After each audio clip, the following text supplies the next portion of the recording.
if your address isn't inside of the borders of Rush County, unfortunately you can't apply. But you can stay here and listen to this because it will help you for the traditional scholarships in the spring, which you can apply for because most of them are for Rushville Consolidated High School graduates, many of them. So, the Lilly Scholarship covers your tuition to any in-state school within the state of Indiana, as long as it is accredited. There might be a couple of off-the-wall bizarre ones that it doesn't cover. If you think you're going to go to UK, enjoy going to UK, but the Lilly Endowment Scholarship will not pay for it because it is out of state. If you are selected and you want to do that, you have to attend an Indiana college. That is a Lilly rule, okay? That's not our rule. And the thing is, some of the rules are Lilly rules. The foundations around the state are just in charge of upholding those rules. It does not cover your room and board. And you do get a $900 stipend for books. So the 4 Lilly scholars that we have currently active, I gave them each a call and said, a couple weeks ago, and said, hey, I have your $900 book stipend in my office, come pick it up. And then they have that to spend. Lilly pays their college, but not their room and board. So that's a little bit of the background on the Lilly Endowment Scholarship. If you choose, some people, if you would talk to Mrs. Brashford, she would tell you about her son who was going to be headed to a state school, which was traditionally less expensive than a private school. And because he got the Lilly Endowment Scholarship, he went to Wabash. Because that opened doors to cover the full cost of a more expensive college. So it is totally up to you. Last year's Lilly, many of you know, he's going to Ball State. I'm sure Lilly likes that bill better than the Rose-Hulman bill or the Notre Dame bill. My doctor, my medical doctor, his daughter got the Lilly and went to Notre Dame. His son didn't get the Lilly, so he made him go to IU. So he said, you didn't get the Lilly, so you don't get to go to Notre Dame. So anyway, the Lilly is housed or administered through my office. My office is downtown, next to the engagement ring. It's catty corner from First Financial Bank and across the street from the courthouse and the 201. So it's easy to find. Now, if you're on our website here, you can apply for a scholarship, or you can scroll on down to the Lilly application. Either or will get you there.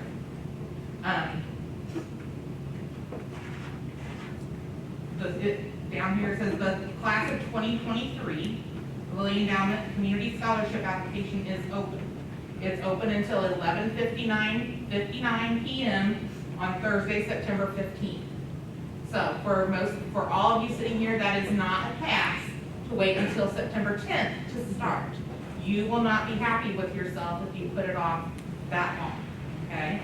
So you can just click on the red words, Lilly Endowment Community Scholarship application. I do not know if Lily Vance is in here. If she is, she's already been in the site, but I don't think she was able to set up an account. Once you set up this account, on the Rush County Community Foundation login page for scholarships, it's the account that you'll use now, and if you don't get the Lilly Scholarship for the traditional scholarships in the spring. So you can go ahead and create a new account. Okay. If you don't think you can remember your password, jot it down someplace. I know most of you don't have your phones with you, but sometimes what I do is go to my contacts and put in as a contact, like Community Foundation, and then type my password in there someplace. Pretty much nobody's going to go through your contacts to find your password, but it will help you. You can always reset it, but if you're like me, I hate resetting passwords. So once you get logged in, we'll go from there.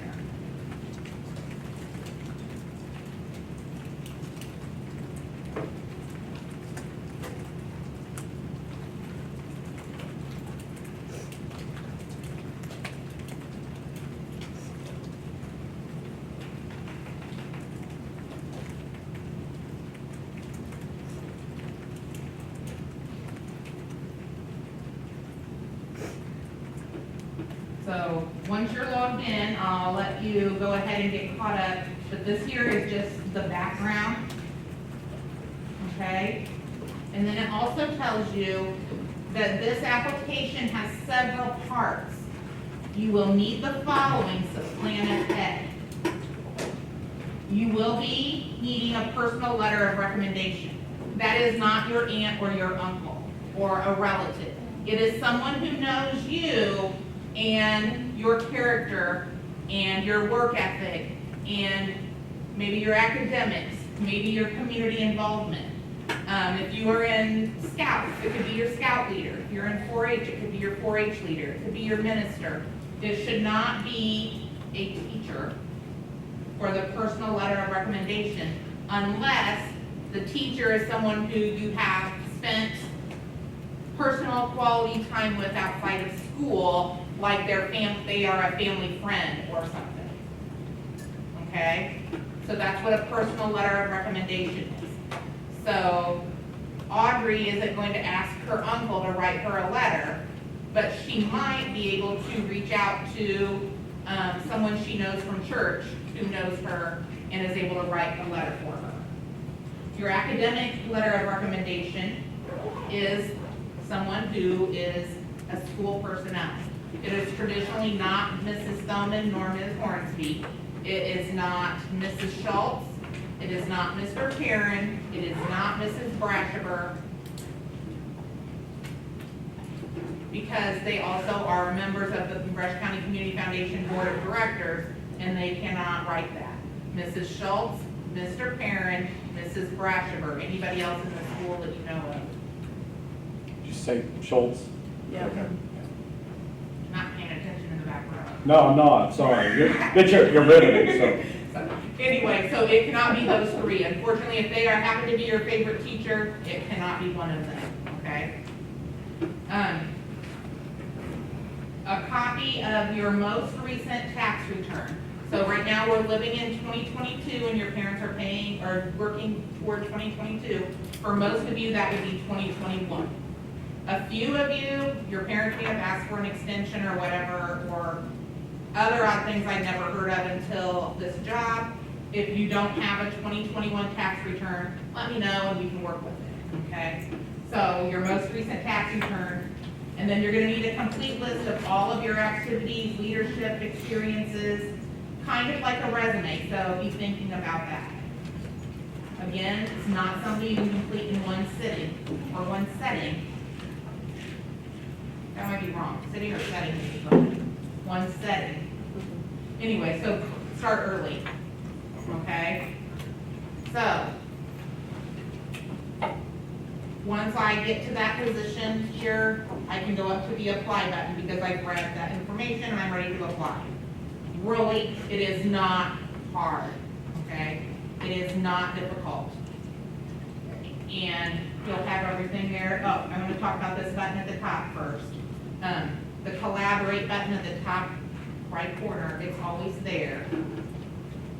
You want to select someone who is good at proofreading or editing to kind of watch this. It could be your aunt, it could be a neighbor or a friend, it could be your parent, but you'll select someone to collaborate with you. Because they will have a chance then to go into your application and see if you made spelling errors or anything like that. So everybody will want a collaborator on their application. And to do that, you just put the email, you can choose they can just view it, they can edit it, you can choose they can submit it, but if you're like me, I wouldn't have wanted my mom to be the one to push submit until I knew it was exactly the way I wanted it to be. So I usually just select edit. And then if you, in this message, you can say, "Dear Aunt Jane, I am asking you to help me with my Lilly application. That's why you are getting this email," or something. And then I would follow up with them. Because if you're like a lot of people, they have a lot of unread emails. And if you make a personal contact and say, "Hey, I asked you to collaborate with me," they'll be there.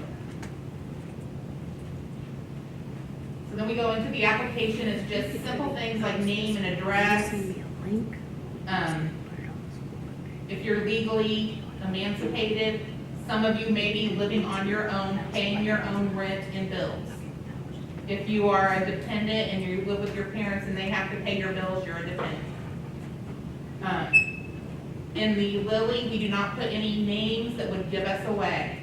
So for instance, when I go down here and I'm gonna put the list of everybody living in my house, Kelby and their age, Kelby is not going to put Hayden Roberts, age 14. She's going to put brother, age 14.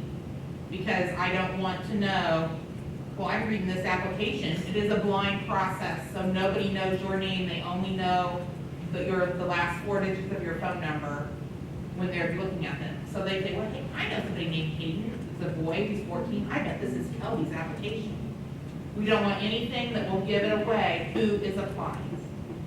So you have plenty of room in there. You can say mom, age 47, dad, age 46, sister, age 7, anything like that you can put in there. Anyone who lives in your primary household. If you have a grandparent who lives there, that's fine. You can put grandmother, age 69, whatever you want.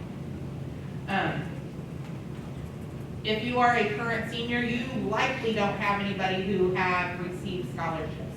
There could be a few of you whose parents might. You can say, okay, my sister received a scholarship and this is what they were. If you don't know, you can put my sister received a scholarship, unknown as to what they were. So, and then some other questions, and this is a different mouse than I used, so I apologize. You know, just simple questions. What schools are you interested in attending? What degree or program are you interested in studying? That does not matter, but if you say you're going to go to a 2-year school and become, I don't know, a legal secretary, or you say you're going to be, your goal is to become a doctor of physical therapy, it just maybe means that you have a long way ahead of you, that you might need a lot of financial assistance. We know that you might change your mind from this, it's okay. Your kind of high school diploma, it's written on your transcript. All of this information is pretty easy here. This is where you upload the tax form. If there's anybody else in your house, like I said, these questions are easy. I'm not gonna go through them one at a time. But I am going to come down here to the section information. Again, don't include your name. List academic honors you have received. And the example.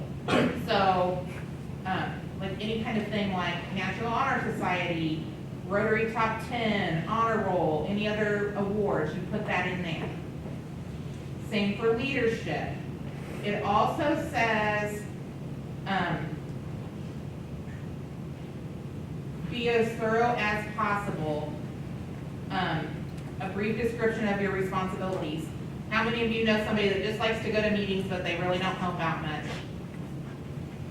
So if you just are a meeting hopper and you go to every meeting and every SRT you can do just so you don't have to be an SRT and you're just a member, that's great, because we all need members. Put that down that you're a member.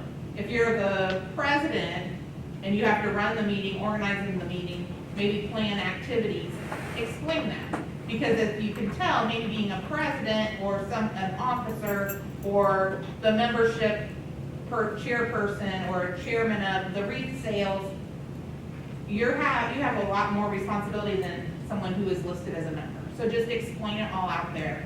The good thing is a lot of people who have served on the committee, and it's a special committee of outside people who have had some contact with the foundation at some point, understand a lot about Rush County. So when you say I'm in Varsity Scholar, I'm a member of Varsity Scholars, a lot of them understand what that is. It's just when we get to reading people from out of too good at other schools that we really don't understand. Your future goals, extracurricular activities. This is where some of you who live on the fringe, like Schrader, I'll pick on you. Schrader lives, if she steps across the road, she can be in Decatur County. If she's really active, say she's active in Decatur County Cancer Walk.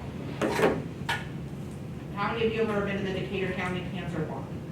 Most people on this committee have never been to the Decatur County Cancer Walk. I don't even know if they still have it. They used to, didn't they? Something like that. Did you teach down there? Yeah, but I don't remember that. I know we've had it here, but I don't know if they have that. Okay, No. They so, had one last year. okay. That was years ago, Christie, years ago. So if you participate in the Decatur County Cancer Walk, you probably ought to explain to them that it's 24-hour camping, walking 24 hours, doing different activities to promote the cure for cancer. If you don't explain it, nobody knows what it is, okay? This is your chance to explain. Same way with community activities. I know some people go to, I've known Rush County people who've gone to church in St. Morris, which is in Decatur County, and some people go to church in Knightstown.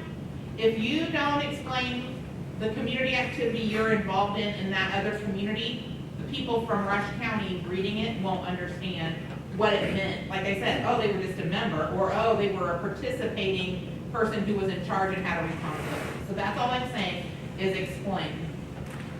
Part 2. There are a couple that say part 2. Include a brief summary that explains your involvement and how it benefited others and it impacted you. If you have an older sibling who has applied for the Lilly Endowment Community Scholarship, do not copy and paste their answers in and then edit them to fit you, because they didn't have a part 2 back then, possibly. And so you're missing and leaving things out. And that can be the difference between being the Lilly Scholar and not. Okay, so they're not always exactly the same as your siblings who are older.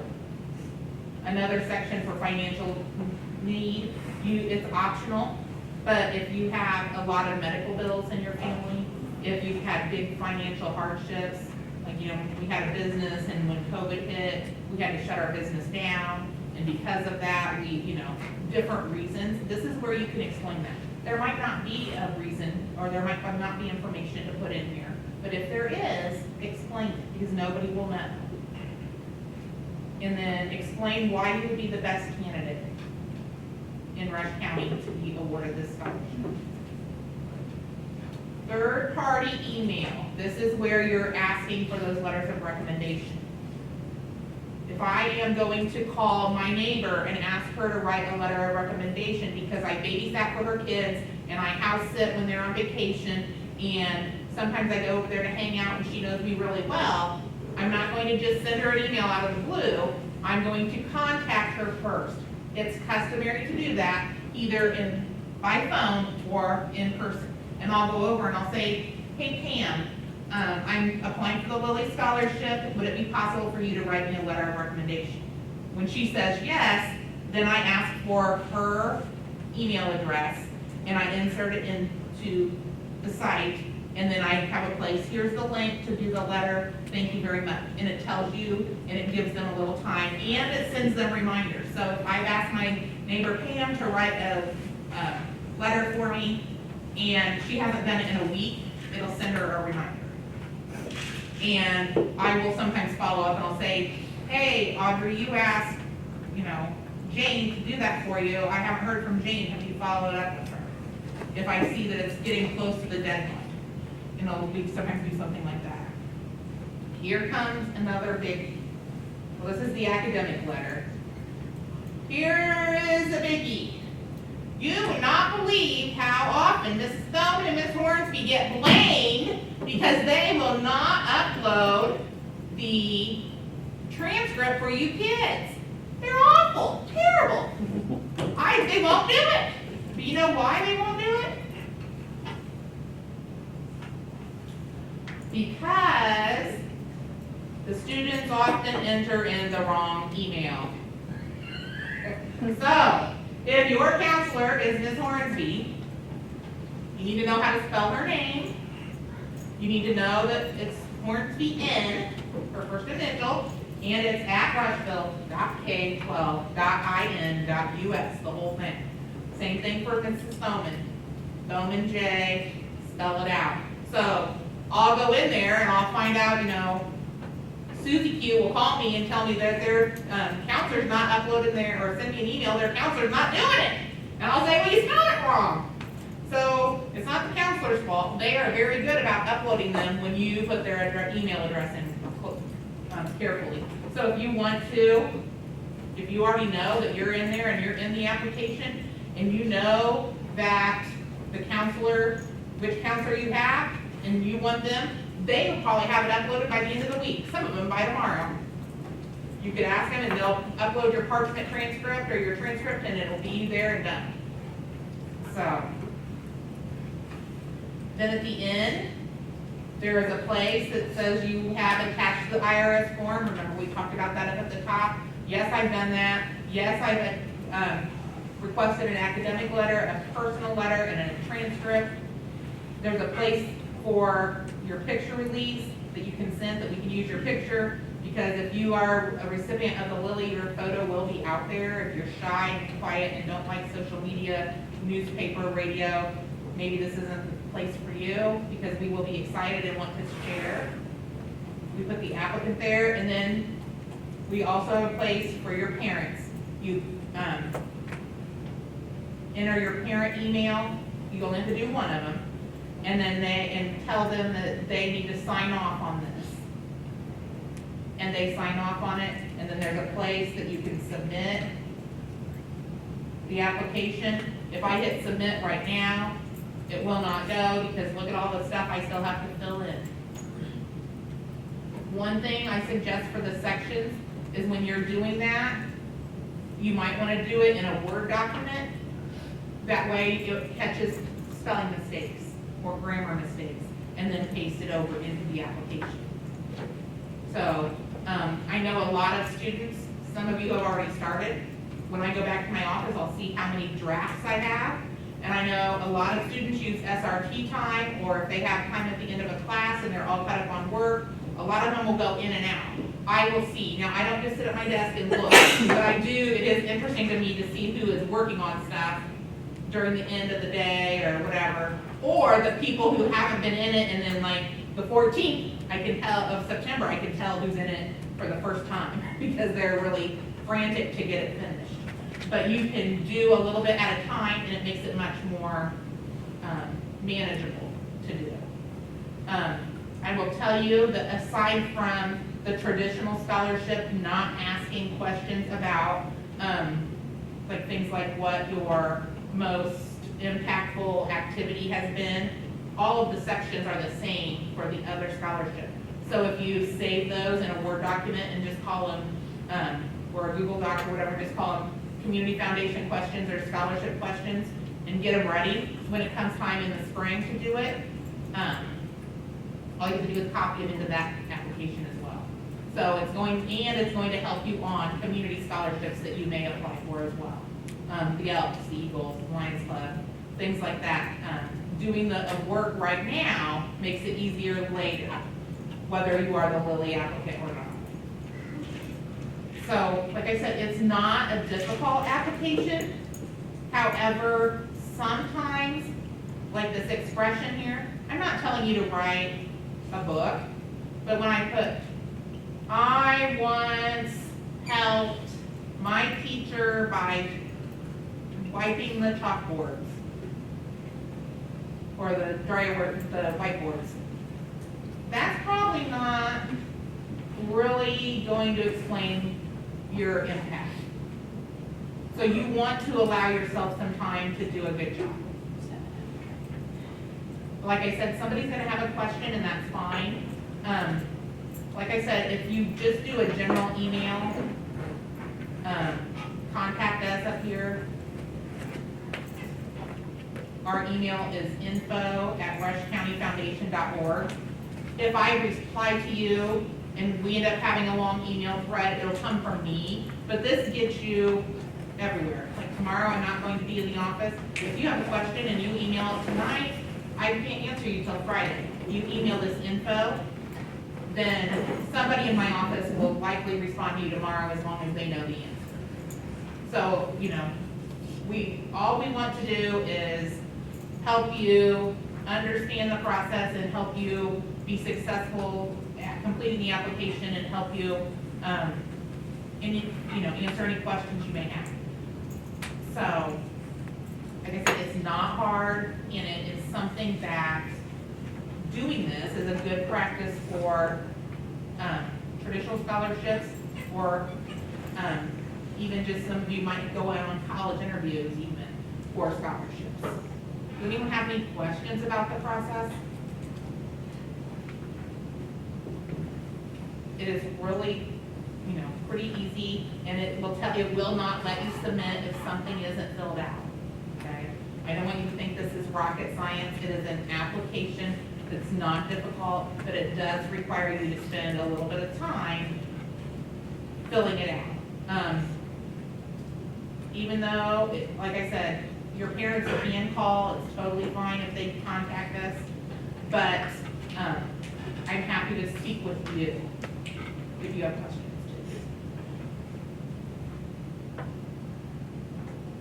Other questions? Is it like a slow Wednesday and you're all shy, or you really have no questions? Like I said, my office, we aim to be approachable and friendly and helpful, so please don't hesitate to let us know if you need something. Christy, again, I'm risking it, because you may have already said this, but what are real common things, errors you've seen in the past they might avoid? Or is there anything like that? On this one, not as many.